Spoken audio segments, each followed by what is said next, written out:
Welcome back to day 16 of the 30-day upload challenge. We are rolling down the highway this morning. Got up about 4. I was out of the house by 4:30, in the truck by 5:30. Had a little bit of prep to do in the truck to kind of organize it. It's been a little bit of a disaster lately with everything going on. So got all the food packed and organized the truck and new sheets, new stuff, whatever, blah, blah, blah. Fresh laundry.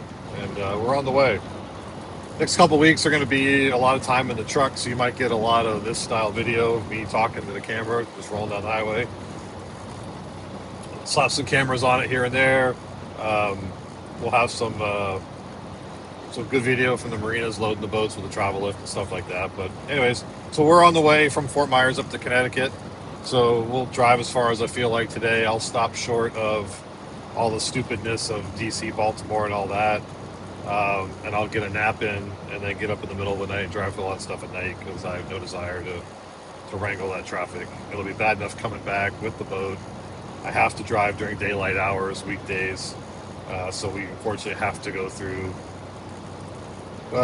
DC, Baltimore, and obviously a good chunk of New York, New Jersey. So those just kill time for me, unfortunately. They just can't make any progress, and you just kind of end up chalking up losing a whole day to all that mess versus just making a good time. So what I can do in 6 hours with no boat driving at night, it's going to take me 12 with the boat loaded, wide load, and all that. So anyways, we're just past Bushnell, filled up with fuel, and was able to buy it for $3.12 a gallon. That's about 40 cents off of the regular pump price. I use an app called 10-4 you get through Trucker Path. And it may sound silly, but at 200 gallons a pop, saving 20, 30, 40 cents a gallon is a significant amount of money. It's $500-$600 in savings per trip. So I definitely try and plan my route out. The truck has the ability to go a lot further than I'm physically capable. So probably what will happen is I'll refill in South Carolina. There's a Love's truck stop there that has a really good discount. And that'll allow me to drive from South Carolina all the way out to Connecticut, load the boat, come all the way back, and I'll have about half a tank left on the backside of that trip. I'll go ahead and fill up again, drive back home to Florida, unload the boat, and then make the trip back. So basically doing the loop, just refueling in South Carolina. And again, that one was, I think, when I looked at the app, it was under $3 a gallon. So pretty significant. And you don't want to buy fuel north of South Carolina anyways. It's just, just brutal. Pay four and a half, bucks a gallon for diesel. It's just crazy. So being an independent, owner operator, one-man show, it makes a difference to me to plot my fuel stops. I only go to Love's. They are the cleanest, in my opinion. If you stay loyal to them, the perks are decent as far as showers, things like that. Which brings me to kind of a point that's always kind of just the worst to me is the worst thing about driving a truck is the truckers. Now, I say that with all sincerity and kindness. 95% of truck drivers are just good, honest people, and they have, families to support, and they try to do things the best they can. And there's good money in truck driving. It keeps you away from home, but you can make really good money with no education, no college debt, no nothing. Working for a company. It's not my speed. I'm very niche what I do. Very much in a custom situation where I have a unique, dedicated client base that we do other work for, not besides trucking. So trucking is just a value add service that we have to our customer base. But back to my point, just the dealing with the truck stops and all of that is just the worst to me. You just constantly, you get out of your truck and you smell, urine on the ground, piss on the ground. These guys, fill up empty water bottles and pour it out their window on the ground, or, throwing cigarettes everywhere, or just leaving trash everywhere. There's just an element of that just low grade dirtbag, this awful person that's just a slob, and unfortunately that just pollutes the rest of us to have to put up with that mess. If you can't get out of your truck to go to the bathroom and you got to piss in a Gatorade bottle, you're just low life to me. Period. End of story. Um, Anyways, and then there's the other part of it. You just have, due to cultural differences, you get a free shower with every fill up on your truck. Doesn't matter if it's your truck, company truck, or whatever. And you have to go into the regular bathroom and see some guy washing his feet inside the sink. Where you just want to get out of there, do your business, wash your hands, and go. You got, a guy with a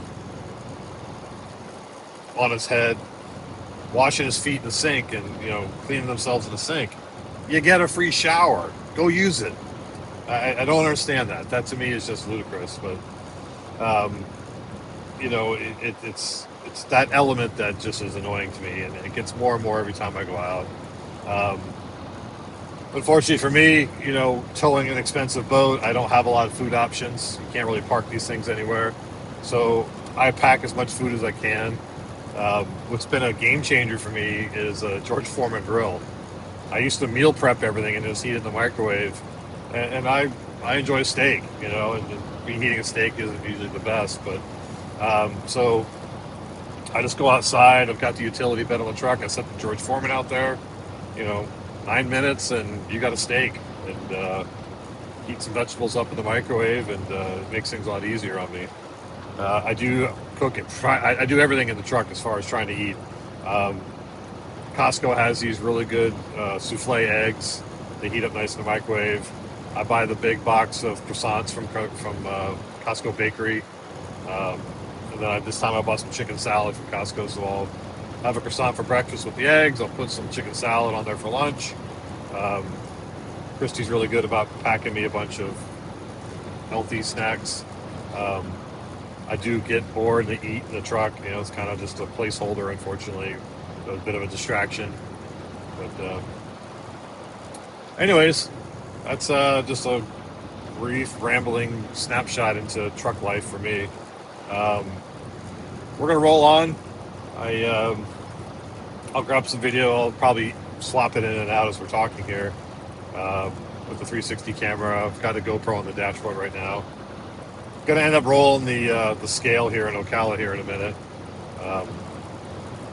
Already hit the one down in Punta Gorda. They pulled me in, which don't know why. Empty truck, empty trailer, but they still pull you in. I wish I understood the whole logic behind that, but well, thankfully on the weekends, once you get out of Florida, Georgia scales are closed, Carolina scales are closed. So I doubt I'll cross the scale between here and where I stop for the night, and definitely on Sunday there won't be any scales open. Florida, 24/7, but I play by the rules. I have no issue going into a scale. I don't try and dodge them. I don't try and cheat. I don't try and cheat the system. I 100% follow the rule book the best I can. No reason not to. The inconvenience, the penalties, the fines, just isn't worth the static to me. This boat I'm pulling back is only 9.3 wide. A lot of guys don't pull permits for it. I will. Why not?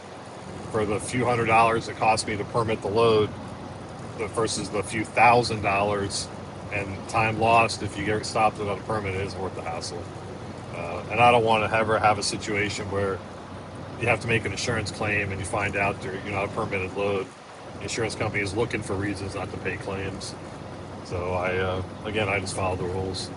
Maintain my truck the right way, do the best I can to make sure everything's 100% by the book. I pay an expensive compliance company to make sure my DOT paperwork is correct. And I pay a very good mechanic in addition to myself to keep the truck up to speed. So that's my rambling rant for the day. Probably going to make it short. We'll call that day 16 in the books. I'm going to splice it again and just place in some video. And we're going to call that day 16 in the books. I might ramble on here a little bit later if I stop and get out of the truck or something. Other than that, temperature's dropping. It's supposed to be in the 40s wherever I stop tonight. Maybe low 50s. So I packed warm, got extra blankets. It's always kind of nice to sleep with the truck not running or the generator not running. So crack a window and go to bed. So other than that, we're rolling. Appreciate you guys watching along. and the view counts are getting better. Appreciate you guys watching the videos. See you on the next one.